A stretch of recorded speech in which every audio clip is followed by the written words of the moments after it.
Well, that leaves you a lot of room to be very expansive, and China does. The continental shelf story is similar, and that one is particularly fraught in the East China Sea context, where China argues for a natural prolongation argument. That is, that the Chinese claim is you look at the landform, the sea gets deeper and deeper in a fairly gradual way coming off the China coast until you hit a trough that is very, very close to the main Japanese islands, whereas the Japanese view is, no, you should split the difference. There's less than 400 miles between the two, so you draw a line down the middle. Again, international law doesn't really tell us all that much about how you resolve this, because what counts as a natural prolongation and what doesn't is something that is somewhat unsettled. So you see this invitation to distrust and to rebuke the claims, the legal claims made by either side. Again, an invitation to conflict and friction. So China's views here are territorially expansive. They are also conceptually expansive. That is, what is it you get in the terms of rights over, to take the simple and most important case, the 200 miles off your coast, 200 nautical miles off your coast?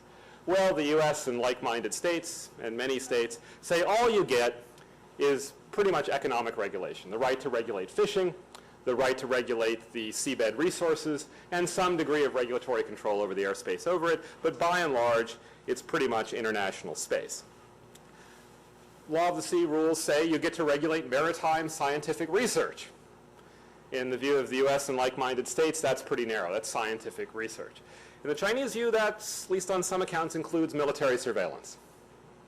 And then there's the issue of whether you have security rights in the EEZ. China and others pushed this idea in the Law of the Sea process. It was rejected, but it creeps back into some of the Chinese argument. And again, law is not terribly helpful here, because we're seeing a period of some instability and some pushback against what many had thought were settled rules. All right. So the third element of the Chinese claim here is an argument that doesn't get much attention in the literature, but I think is emerging and will matter more as we go forward, which is this rather inchoate claim of security rights. Coastal states have security rights and interests, and you see China asserting these quite unmoored often from the law of the sea argument. So some of them are grounded in that. That is, China, there are signs that China, some sources are pushing a notion that looks a little bit like an attempt to revive the notion of security rights in the EEZ. You also see in Chinese sources an argument that the law of the sea treaty regime for the high seas, which is the traditional open international waters, includes obligations, clearly in the text it includes obligations, not to use the high seas for unpeaceful purposes, for aggressive acts against other states. And there's been some pushback about what the US does, not too far off the China coast, is hostile, is threatening to, potentially threatening to China's sovereign autonomy and integrity and so on, and that all states must operate in that high seas zone in a way that has due regard for the security interests of coastal states. And you see some flashes of this in the discussion that pops up around the flashpoint incidents we've seen with U.S. naval operations off the China coast from the and naval air operations. So the EP3 incident on April Fool's Day 2001, the impeccable, the USS John McCain, and other such elements. You also see it in China's criticism of U.S. air defense identification zones, the claim that we have some right to regulate approaching aircraft, which they say if you can do that, so can we.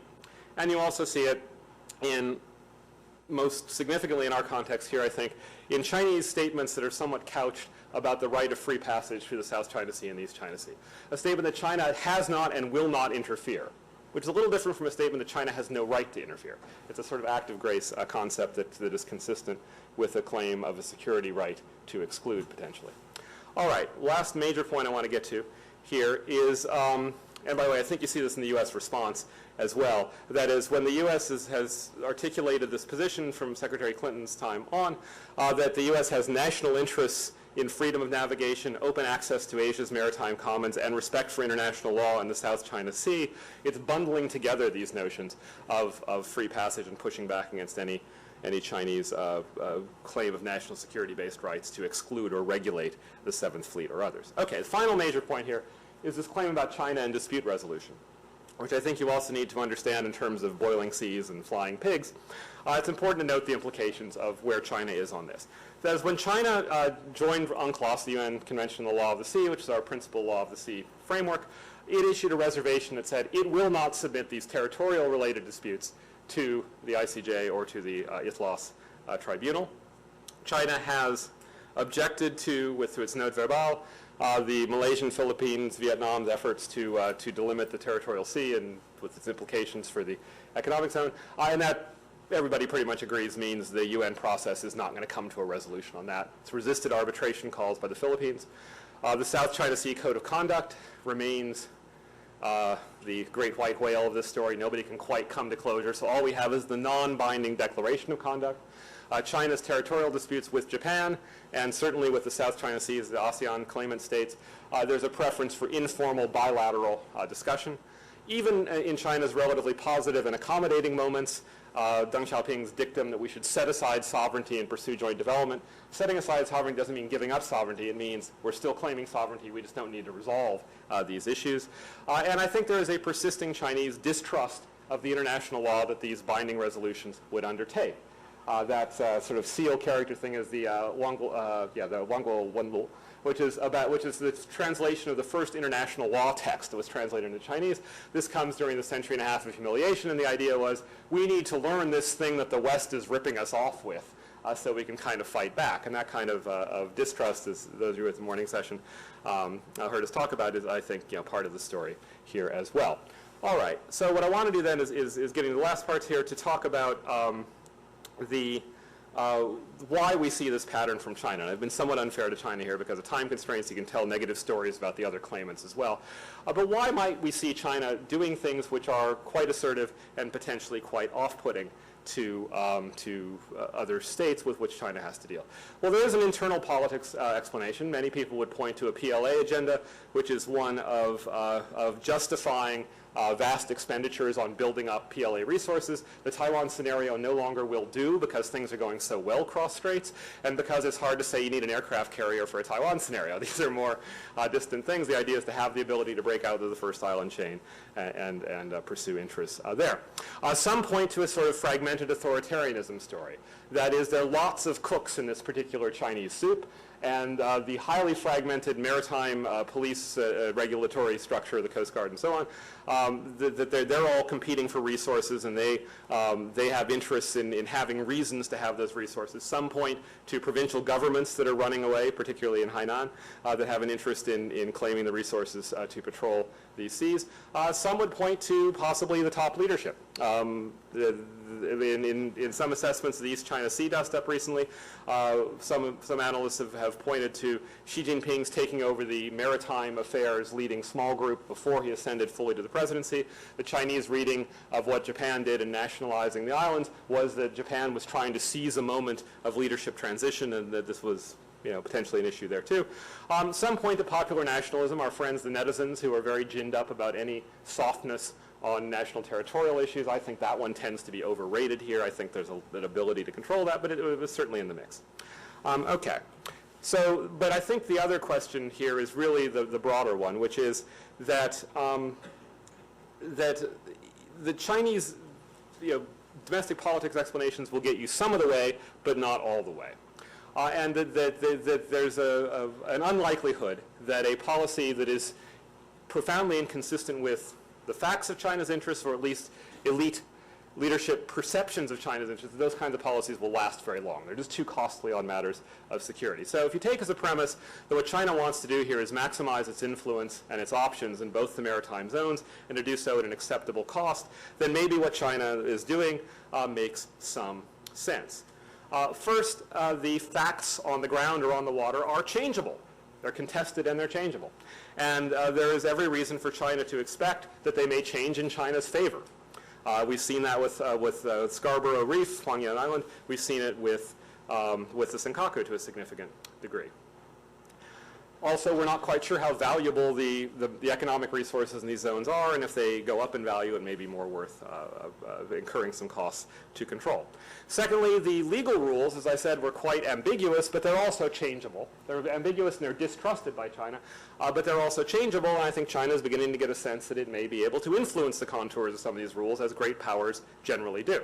So as the power shift goes in China's favor, there are arguably good reasons to keep all of these arguments in play, and not to yield anything, and not to seek a resolution when waiting for a later date may actually give China greater clout.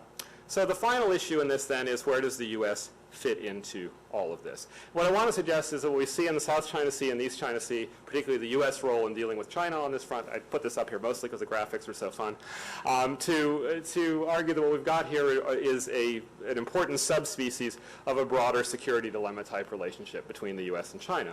So on the U.S. view of what the U.S. is up to, all we're doing is providing international public goods. We're sustaining a status quo that works nicely for everybody.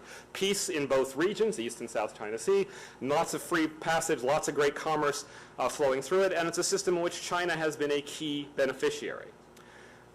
And the U.S. in more recent years, the last couple of years, has been working with Chinese neighbors to China's neighbors to share burdens among stakeholders here.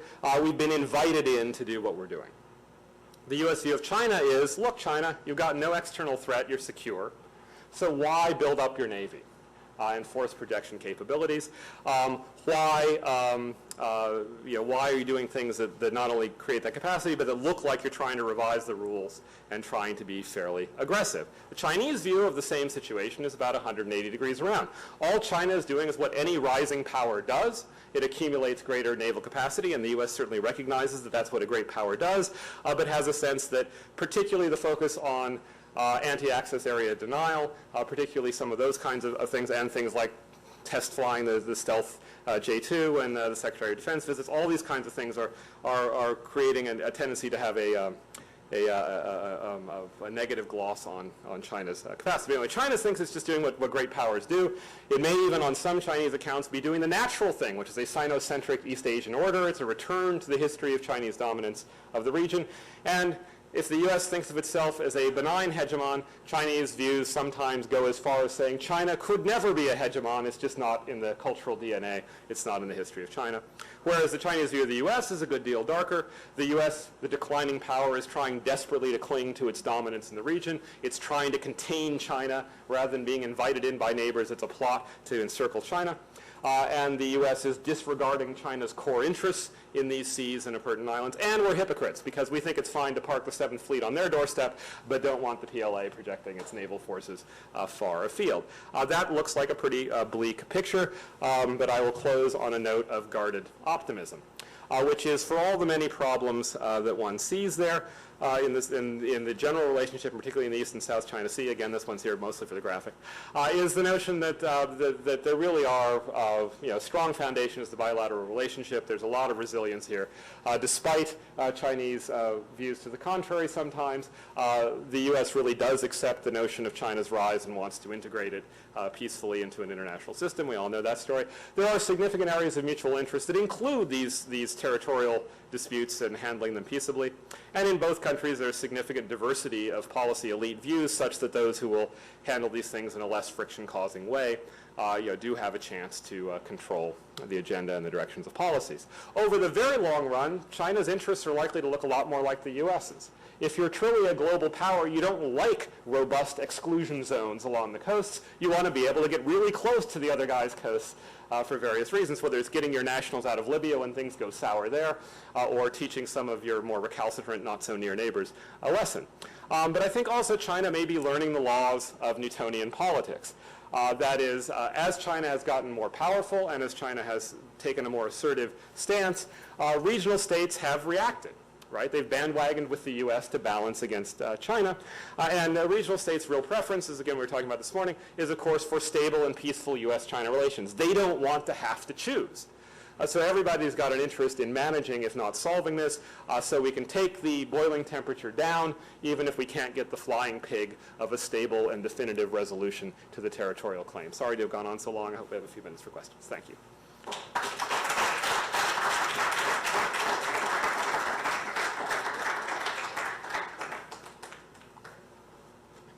Stunned you all into silence.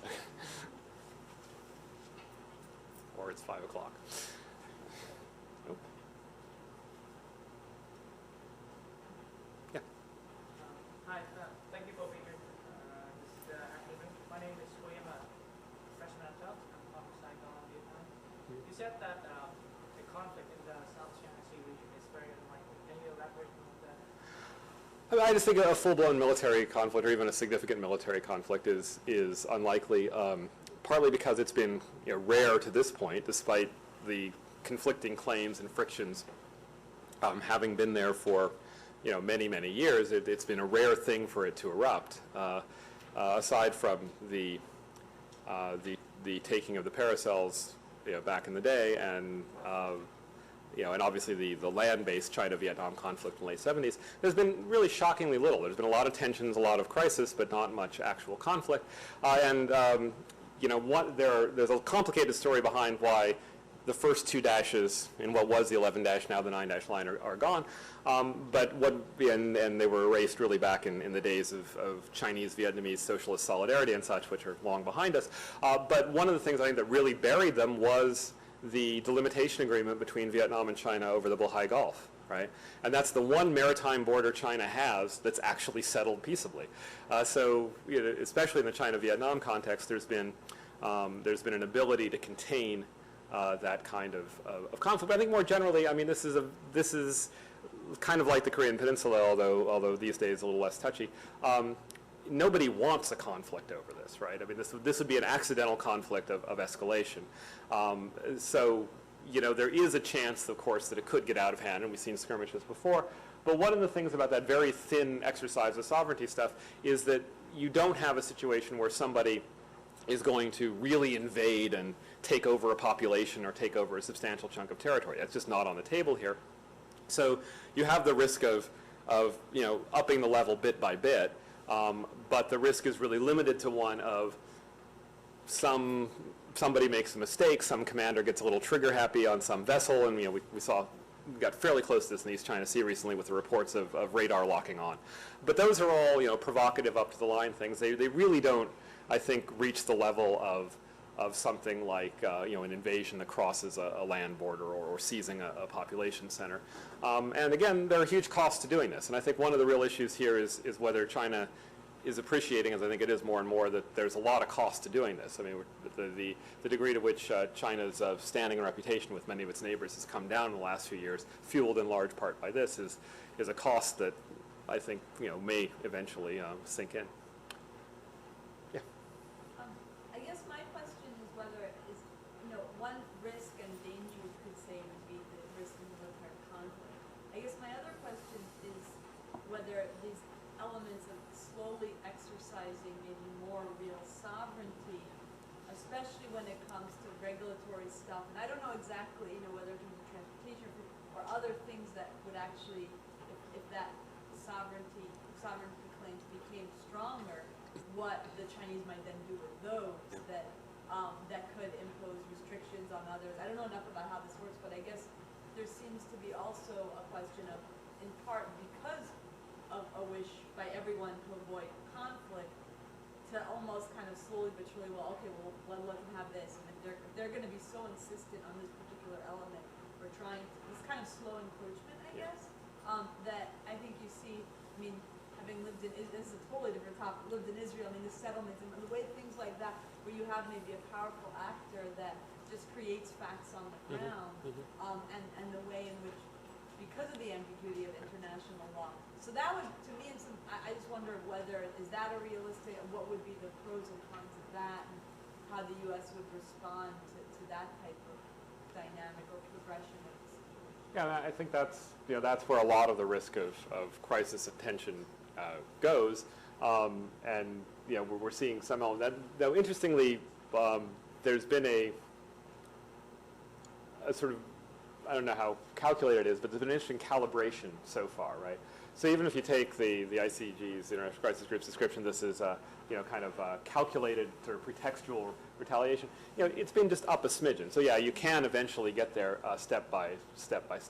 But so far it's been, a lot of it has been, let's just take one more notch up. That seems to be more a deterrent effort, right? That is, that even though China winds up going to the next step, that some of that is, this is a warning to the Philippines not to do what they did vis-a-vis Chinese fishermen in the Scarborough Reef area. It's a warning to the Japanese not to do what they did with Diaoyu Senkaku. Now, again, this area of risk of miscalculating, and when you're dealing in this kind of weird symbolic area, it's hard to predict how other people are going to react because it's all about signaling and symbolism, not actual control of some asset.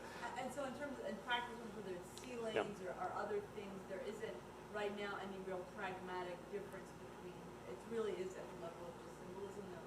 Well, I mean, there is this concern that basically, well, some analysts who are a little more sympathetic to the Chinese position on this have said, oh, what China does is usually defensive. I mean, Taylor Fravel had made this argument until recent steps, where I think he's been a little more critical. But basically, China doesn't want to lose, doesn't want these things to slip away, so it ratchets it up when it needs to, and I think all of them do that to some degree. And so it's not an attempt to win this, it's an attempt not to lose it to some degree. But you do see this, and for a while there was a nice little fig leaf going on. So things like the fishing regulations, right? China and the Philippines would issue almost identical fishing regulations. So you could claim that the guys who weren't fishing because they were obeying my regulations, or they weren't fishing because they were obeying your regulations, right? And some of the things which really push the buttons, like really planting an oil rig and drilling down, those haven't happened so much, largely because you can't get big oil to do it, because who's going to drill in a place where there's a question about whether the other guys, whether Vietnam leases a tract to you and the Chinese Navy shows up and says you shouldn't be here. That's going to be hard to sell to the shareholders. So one of the concerns has been, are the Chinese NOCs, the national oil companies, going to be a little more political about it? But so far, still fairly calm. But no, it's definitely an issue, and one of the concerns that people have about the most recent developments, I think rightly so, is that it has gone beyond symbolism to actual exercises of control that exclude the other claimant state from an area that it actually controlled previously, right? So the Philippines, the Scarborough Reef is one example, and although the Chinese ships have not entered the kind of internal waters of the Diaoyu Senkaku cluster, they've gotten a lot closer, and you do see this Chinese discussion of Japan needs to recognize that things have changed. That's a claim about de facto control. And in particular, one very weird turn in this, it's a minor point, so I don't want to stress it too much, but there's at least one or two Chinese sources that talk about the principle of acquisition by prescription, right, which is kind of an adverse possession type notion, and that in a sense, time heals all wounds, so if you control it long enough, it's yours. That's actually been trotted out in the discussion of the East China Sea. Now, it's a very, very weak international legal argument as a doctrine. It's a very tough one to assert when the other guy is saying, no, you shouldn't be there, but it is a suggestion that might makes right, and it's particularly jarring because it clashes so much with this principle that China elsewhere very strongly insists on, which is once it's ours, and the fact that somebody else controls it for 150 years, whether it's the British in Hong Kong or the Japanese and then a separate ROC government in Taiwan, that can't change the true reality that this is our territory. That's an interesting move that you would expect from a country that now has more might than right, back when it used to have more right than might, So it's a bit of a change. Anybody else? Yeah. I've seen a few proposals that suggest perhaps there's a way to have sovereignty recognized by one side in exchange for some level of economic cooperation or sharing. Yeah. Do any of those have any hope in your mind? I'm very much toward, there's a range of views, and I'm very much toward the skeptical end of it. I think there could be possibility for going back to Deng Xiaoping's old dictum of set aside sovereignty and do joint development, because you can have, just as you do with the fishing regulations, you can have two completely incompatible claims of sovereignty producing the same rules, and if you think of things like the notion of whether China has any right to exclude U.S. ships passing through the area, functionally it's fine. If it weren't functionally fine, we'd have a real problem on our hands. But China can sit back and sort of at least hint at the idea that it could if it wanted to, but it's never going to, as opposed to the U.S. saying we have an absolute legal right to be there. We can set that aside because we can all agree to pass. Well, you could do that with energy development. There's no real problem with that. And in fact, the Chunxiao fields in the Japan-China area, the East China Sea, that was for a while going forward. Now the wheels came off it for a variety of reasons, but at least it had some promise, and that's long been the hope for the South China Sea as well. So I think the more hopeful thing is to set it aside and then do the joint development. The problem is that those start to change the facts on the ground too.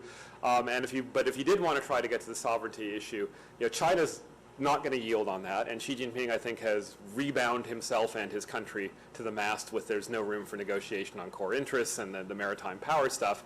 I could be a real climb down to suddenly say we can negotiate those. And other countries, you know, Japan doesn't want to admit that there's a dispute about the Senkaku because they or the Diaoyu because they see that as a first step toward conceding that China has a claim, and then you've got a problem. So they don't even want to discuss it. So everybody's wary of, you know, China doesn't want to give it up, and others are worried that if they give an inch to an increasingly powerful China, then that much more is going to happen. Now, the counter argument to this is China has settled most of its land boundaries, and in settling its land boundaries, it's actually been pretty generous. You know, over those disputed territories. Now, I think, you know, you can draw a distinction.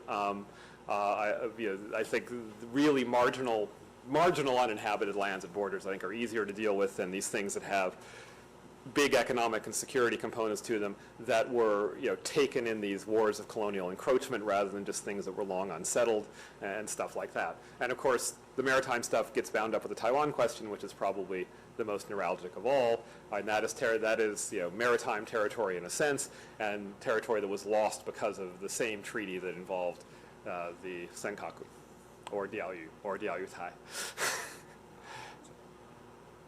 Yeah. Supposed to radically oversimplify for the purpose of discussion. Please do, because I radically overcomplicated. Go. Do you see this from a Chinese perspective, these conflicts, as more about security, more about energy, or more about just pure nationalism? I think the one you can put at the bottom of that is the energy economic thing. I mean, yeah, they're valuable resources, but boy, is it not worth. I mean, there are other ways. You're better off buying it on the market, you know, and there are plenty of other resources, and this stuff all becomes commodities anyway. So I think that one, although it gets a lot of play because of the untold wealth and all of that, I think it's not worth the diplomatic risks or costs. You don't go to war for oil, right? How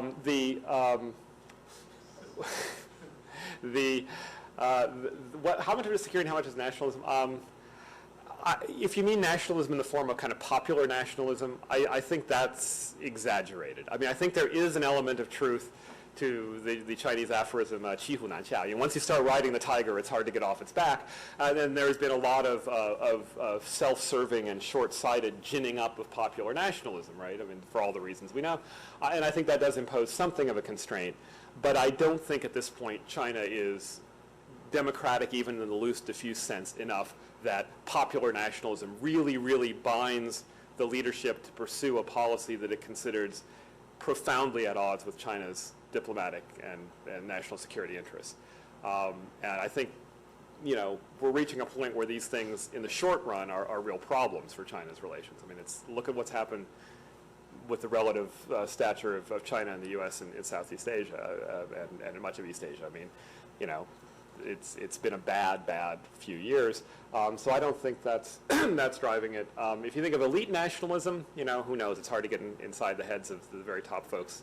But I think they're pretty sober folks, and I think it is more a calculus about security interests that are at stake here, and probably sort of the complicated domestic politics of not so much nationalism as their cost to appearing soft or to reining in groups that may want to go one way. Either not so much provocative, but have their reasons for doing things that turn out to be provocative. Beaten, yeah. Thanks.